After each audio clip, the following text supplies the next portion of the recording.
Saya tidak ingin bicara tentang teori konspirasi, itu bukan bidang saya.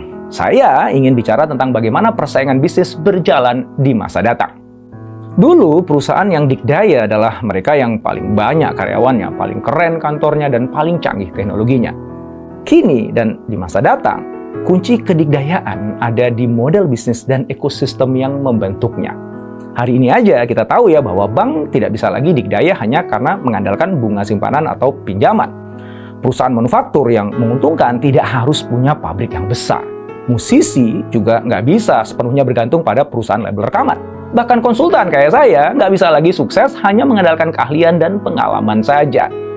Dalam video-video terdahulu, saya sudah bicara tentang model bisnis dan cara berpikir para disruptor yang mengacak-acak tatanan industri.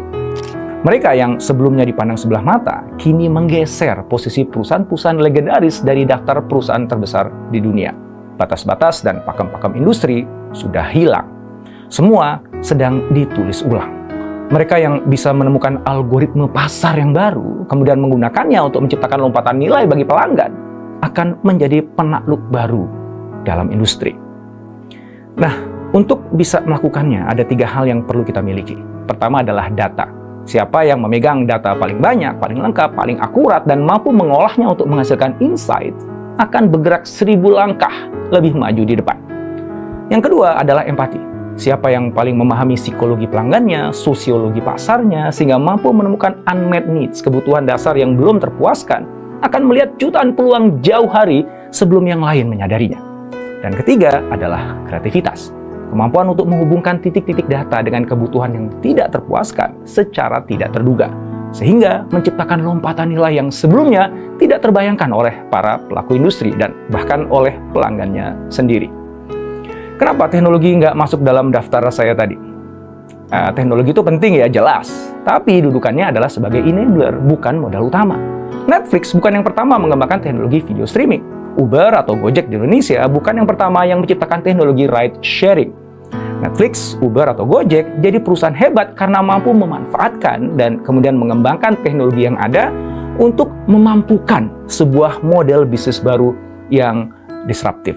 TikTok memiliki ketiganya. Dia adalah mesin penyedot data yang masif.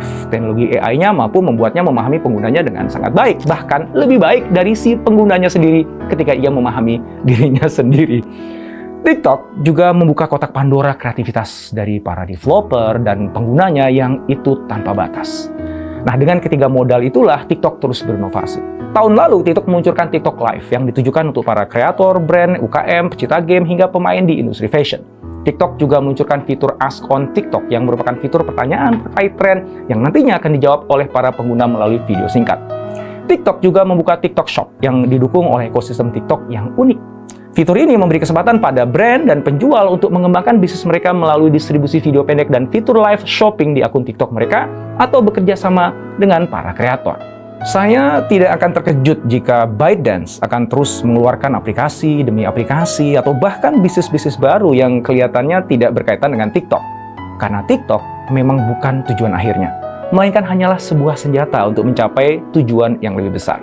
Senjata yang terus memasok data, empati, dan kreativitas untuk ByteDance. Senjata yang semakin kesini akan menjadi semakin pintar. Senjata yang akan memampukan ByteDance menguasai dunia. Jelas TikTok ini bukan akhir dari sebuah kisah. Justru ini baru awalnya. 20 tahun ke depan, mungkin anak-anak kita sudah tidak lagi menggunakan aplikasi TikTok. Bahkan mereka lupa atau mungkin nggak tahu apa itu TikTok. Karena saat itu, TikTok sudah tidak lagi mewujud sebagai sebuah aplikasi. TikTok hidup di balik sistem operasi semua perangkat digital kita. Smartphone, kalau masih ada ya, smartwatch, laptop, VR, AR, mixed reality headsets, bahkan perangkat TV, microwave, lampu, pintu di rumah kita yang tersambung dengan teknologi smart home. TikTok akan terus mengawasi, menganalisa, dan bekerja secara diam-diam untuk menaklukkan industri demi industri tanpa kita menyadarinya. Saya berharap video ini membuat Anda takut, atau setidaknya gelisah. Karena kalau enggak, Anda akan terus tenggelam dalam kenyamanan perasaan berhasil Anda hari ini yang itu fana. Kegelisahan akan membuat Anda terbangun dan tergerak untuk berbuat, untuk belajar, untuk berkarya. Kegelisahan akan memaksa Anda keluar dari zona nyaman, melewati lembah-lembah ketakutan, dan akhirnya naik ke puncak pertumbuhan. Karena seperti kata Andrew Grove, CEO Intel yang pertama, only the paranoid survive.